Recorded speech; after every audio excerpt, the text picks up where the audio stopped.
मोहसिन नकवी साईं पुछी ॾिनो न ॾिनो हिन ॻाल्हि जो पको जवाबु शेख साहब या आसिफ़ ज़रदारी साहब ॾेई सघनि था या मोहसिन नकवी ॾेई सघे थो। नसार खोड़ो साहब त चवंदा साज़िश आहे। न आउं मूंखां पुछनि पिया, आउं चवां पियो कंहिंखे छा टियों माण्हू त मुलाक़ात में न हो या जेके लॻल हूंदा उहे ॿुधाए सघनि था, लेकिन आउं इहो सम्झां थो अगरि सवाल जो तासुर शेख साहब जो जेको आहे छाकाणि त आसिफ़ मोहसिन नकवी ऐं आउं उनजो ज़ाती तरह में गवाह आहियां त तमामु वेझो हो ज़रदारी साहब जे हद खां वधीक, तंहिंजे करे उनखे पंहिंजो बच्चो बरख़ुदार ही सभु चवंदा आहिनि ज़रदारी साहब तमामु घणो वेझो।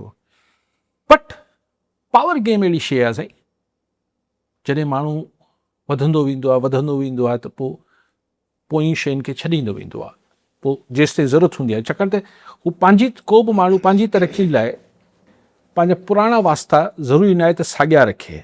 हाणे उहो इशारतनि गुफ़्तगू कयां पियो, हाणे अगरि मोहसिन नकवी साहब खे किथे बहितर जॻह ते बरख़ुदारी मिली वई हूंदी त हाणे ज़रदारी साहब जा शायदि उहे ओतिरा बरख़ुदार न बि थी सघनि पिया, मूंखे पक न आहे, थी सघे थो अॼु बि बरख़ुदार हुजनि, चए में हुजनि, त हर शइ तव्हां इहो चवण त हू को अॼु बि उहे चए आखे में हूंदा जीअं मिसाल मूंखे जेको यादि आहे, शायदि माण्हुनि खे त घटि माण्हुनि मतिलबु एटलीस्ट स्कॉलर्स खे ख़बर न हूंदी, तमामु घणी वेझड़ाए पई, पर अॼु उहो कीअं थी सघे थी। अॼु हू ईरान जे मामले में मोहसिन नकवी खे मोकिलियो वञे थो, अॼु हू फॉरेन मिनिस्ट्री जा कम बि करे पियो, अॼु अॼु सूरत बि आहे। सो इहो ज़रूरी न बि आहे त पुछी कयो हुजे। पोइ कश्मीर जी हुकूमत महांगी पइजी वई, शेवा शेख साहब खे महांगी त न पवंदी साईं, चवनि था छो महांगी पवंदी साईं, इहो त तइ थियल आहे, हीअ त मूंखे सम्झ नथो अचे, गिलगित बल्तिस्तान बि तइ थियल हो, हीअ बि तइ थियल हो, पर हिते मसइलो हू जेके माण्हू रोडनि ते बीठल आहिनि। हाणे सुभाणे 5 तारीख़ ते असीं योम कश्मीर हू जेको मक़बूज़ा कश्मीर आहे हुन लाइ मल्हायूं पिया, पर हुते जा प्रोटेस्टर्स हिते जे मसइले ते ॻाल्हाइनि पिया। हाणे ख़ुदा न ख़ास्ता अगरि 5 तारीख़ ते हिते कुझु थिए थो त मैसेज छा वेंदो, त मां उहे चवां थो न, आउं छा सभई चई रहिया त यार कश्मीर खे ईअं कीअं हैंडल पिया कयो, इहो सिंध बलूचिस्तान के हिननि खे त तव्हां हैंडल करे वठो था, कश्मीर खे ईअं कीअं पिया हैंडल कयो। सो इहो हिकिड़ो चैलेंज हूंदो। तव्हां कॉलर? हा कॉलर। असलम भट्टी कराची में। जी भट्टी साहब छा चवणु चाहींदा? जी काई साहब अस्सलाम वालेकुम।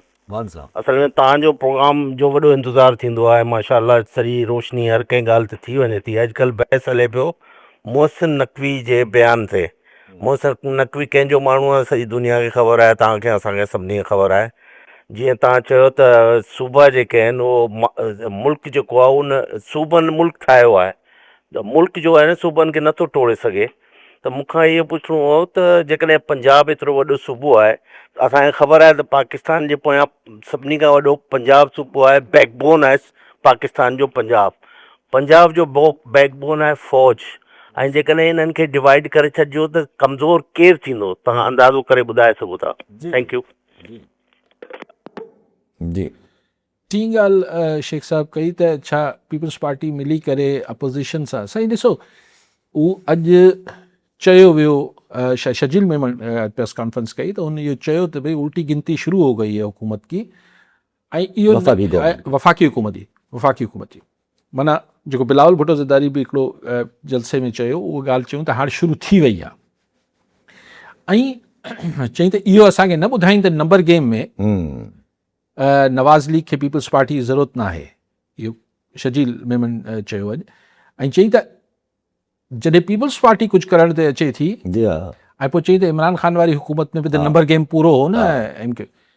हाणे आउं हिते सिर्फ़ु इहो इज़ाफ़ो करणु चाहियां थो त इमरान ख़ान वारे हुन में ज़ाहिर पीपल्स पार्टी जो बि रोल हो, नवाज़ लीग जो बि हो, सभिनी जो हो, लेकिन उन महिल बाजवा एस्टैब्लिशमेंट जेका हुई उहा बि ख़ान खे फारिग करण जो इरादो करे चुकी हुई।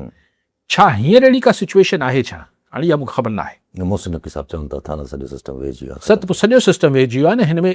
अगरि ऐं सॼे सिस्टम में शहबाज शरीफ़ खे हटाए छॾण सां सिस्टम कीअं ठीकु थी वेंदो?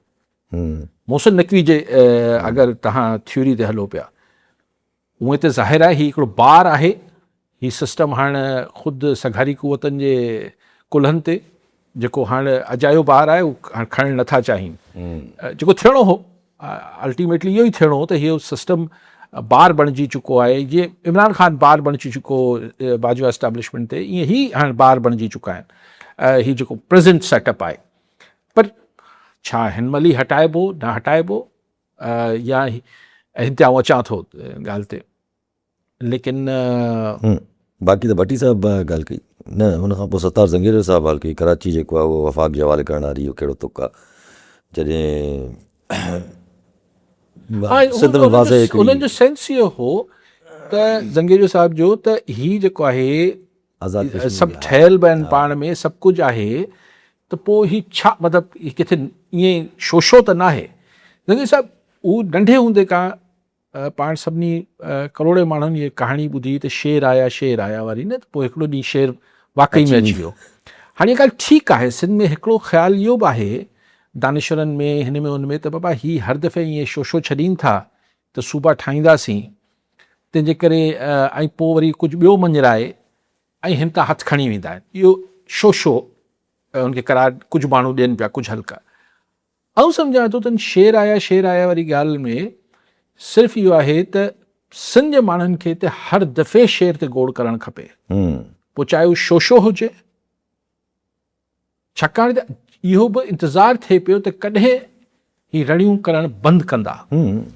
सिंध जी पल्स हिन मामले ते हमेशह तकड़ी हलणु खपे त ही अहिड़ी का शइ शोशे जे तौर ते, मज़ाक जे तौर ते, कंहिं हिकमत अमली जे तौर ते सिंध जे माण्हुनि खे क़बूल न आहे।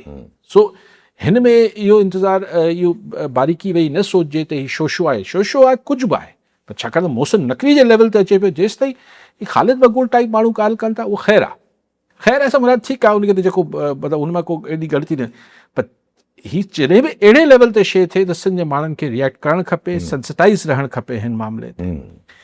भट्टी साहिबु चवनि था त भट्टी साहिबु इहा ई ॻाल्हि कई त पंजाब वॾो सूबो आहे ऐं कमज़ोर केरु थींदो इहो ॾिसणु खपे। ॾिसो ही नजम सेठी वारी थ्योरी तव्हां बि ॾियो पिया, भट्टी साहिबु नजम सेठी बि इहा ॻाल्हि कई, आउं बहस में नथो पिया, आउं इहो नथो चवां त कहिड़ो सूबो टोड़ियो, आउं छो चवां, ऐं सिंध जे माण्हुनि खे चवण जी ज़रूरत, मुंहिंजो ख़्यालु आहे त ज़रूरत न आहे, हू टोड़े छॾियो असांखे छो था टोड़े, न, आउं चवां थो त सभिनी जे लाइ, सभिनी खे पंहिंजी अगरि जिथे बि धरती पंहिंजी जेको आहे उहो अज़ीज़ आहे, बिल्कुलु हुनजो हक़ु आहे। अच्छा, हिकु